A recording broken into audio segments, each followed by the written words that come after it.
Green Industry Hall of Fame Committee would like to congratulate all inductees for the 2015 event. We are very proud to show you this video. Thank you very much. The next person that I'm going to have come up is Javier, and he's with Toro. He'll be presenting to Mark Pedicone. So we'll be right up. Mark's on. I can say a couple things about Mark. He's looking at me. I've been the president of the CLCA for the Inland Empire for the last 6 years, and Mark's been on that board with me and done an unbelievable job. He works with me. He does all the treasury reports, and he runs and keeps everything. If I miss one little invoice or didn't pay something or one little thing, man, it could be $2 getting a muffin somewhere, he holds me to it. So he's pretty conservative on his money and stuff. I'm so glad to have him be a part. If I don't hear from Mark in my travels, I do travel all over the United States teaching, and if he doesn't hear from me in a week or so, he gives me a call and always checks in. I haven't heard from you. So just an amazing guy that we've got to know in the past 6-7 years. I'll let Javier tell you more about him, but I'm very glad that we're inducting Mark into the Green Industry Hall of Fame.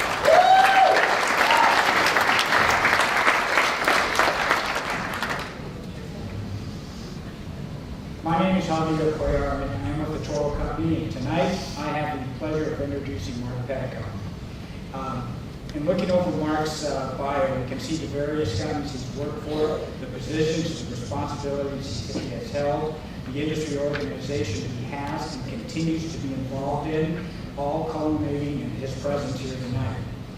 These are all activities, but there's a very human side to Mark interacting within these roles, and I'd like to share one memory as an example.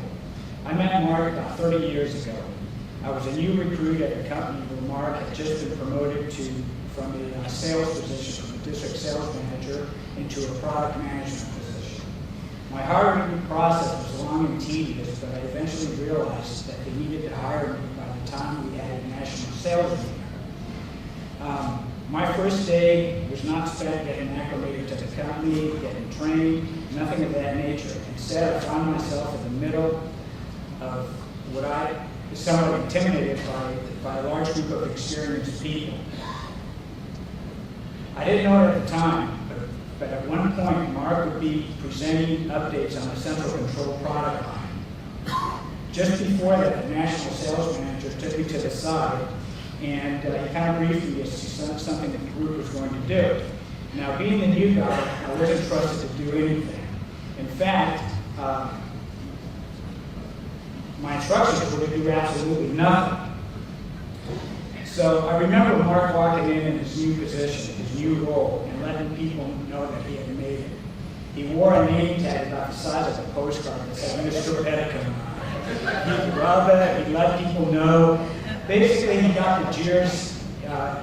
He started getting people throwing things at him and stuff. And I remember looking at this guy and thinking, you know, every organization has an agitator, and this guy has to be a guy. Eventually, he started to talk. Actually, he started to yell. And he said he was going to be kind of the new product manager, unlike any others, and he had gifts for these guys. And to start off with, he pulled out a pack of pocket protectors, pencil pocket protectors, started flinging them around the room. I remember thinking, you know, well, that'll come up later. He eventually got his presentation. Now, the atmosphere had turned professional, and the presentation was informative, but people slowly started getting up and walking out in ones and twos. While I wasn't familiar with his updates, it ended up that Mark in his full vigor was only talking to me. All of a sudden, the phone on the wall rang, if you remember those, usually they were by doors. And I finally gestured to Mark that maybe I should go pick up the phone. He agreed, and as I walked over to the phone, finally it seemed to dawn on Mark that we were the only two people in the room. I could see everybody in the hallway just kind of laughing And after the joke was over, everybody started coming in. And I noticed that everybody just loved Mark. They were laughing and enjoying it. And this was really my first interaction with Mark. As time went on, I found that Mark could dish it out as well as take it in. And all the activities with Mark would always take on a life of their own. If you've ever played golf with Mark, and you really had it that day, you could always count on Mark looking at you and telling you, man, you breathe. His business events were somewhat unorthodox as well. There was the time he hosted customers to a World Wrestling Federation event, where we witnessed a guy being knocked out by a woman and flinging a large industrial ashtray across the ring. Or there was the time he hosted parties, having everyone participate in games such as cherry pit spitting contests. Surprisingly, the ladies did quite well. While he can make everything pretty fun, his greatest asset is his commitment to supporting people in the industry. He truly exemplifies the servant leadership attitude. That is, he leads by serving as well. When I first worked with Mark, in his role as a product manager, he was responsible for commercial sprays, commercial loaders, commercial valves, commercial controllers, central control, and baffling. These products typically have a dedicated product manager for each one, but he handled them all. As busy as his responsibilities kept him, he never avoided answering questions, giving background information, or finding solutions. In fact, unlike most product managers, he would voluntarily make actual field visits to problem sites, sometimes dragging engineers or whoever needed to be out there to find solutions.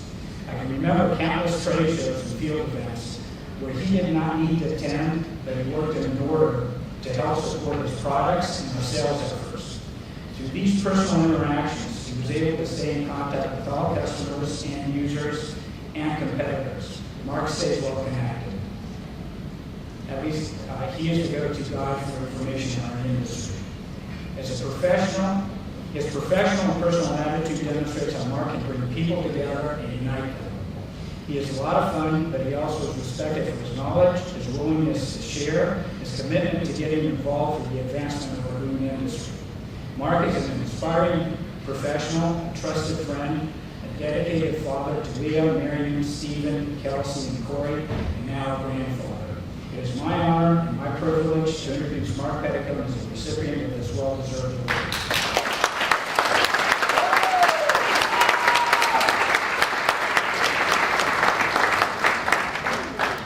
And somebody took his pin from me.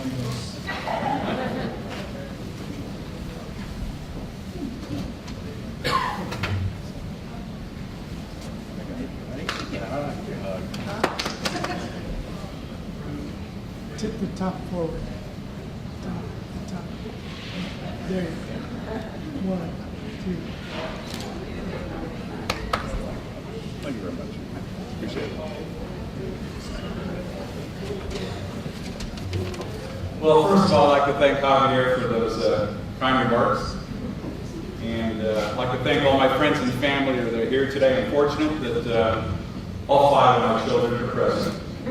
And as a proud father, I have my kids here. I have 2 of my children that are in the service.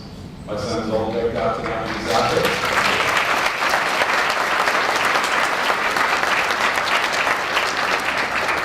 The oldest daughter is not in the room right now. She'll be walking in a minute. Is also a warrant officer in the Army. Remember, she's right here. She's taking videos. She's also in the Army. 2 of my children teach high school. My daughter actually teaches special needs kids in high school. They're doing their service. My middle daughter and her husband are present, and they have blessed me with a beautiful granddaughter. So I'm a very fortunate person from that standpoint. I've been blessed to be in this industry for a long time. I was fortunate in the companies I've worked for, both Rainbird, Hydroscape, Barometer, now EC Water. It has allowed me to meet an awful lot of people in the industry, both locally and nationwide. It's allowed me to get involved in a lot of aspects of the industry and meet a lot of friends that I can say are friends for over 30 years. I've been very fortunate from that standpoint. A little background, you have my bio and things, so I'm not going to go through that, but something you may not know is that the landscape and irrigation industry was not my first choice. I actually started out studying for the priesthood. And all 5 of my kids are excited that I didn't do that. But,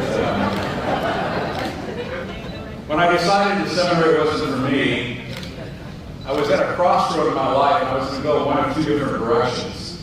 And the 2 directions was to get involved in the landscape and nursery industry, which was my love at the time, or I was going to be a mortician.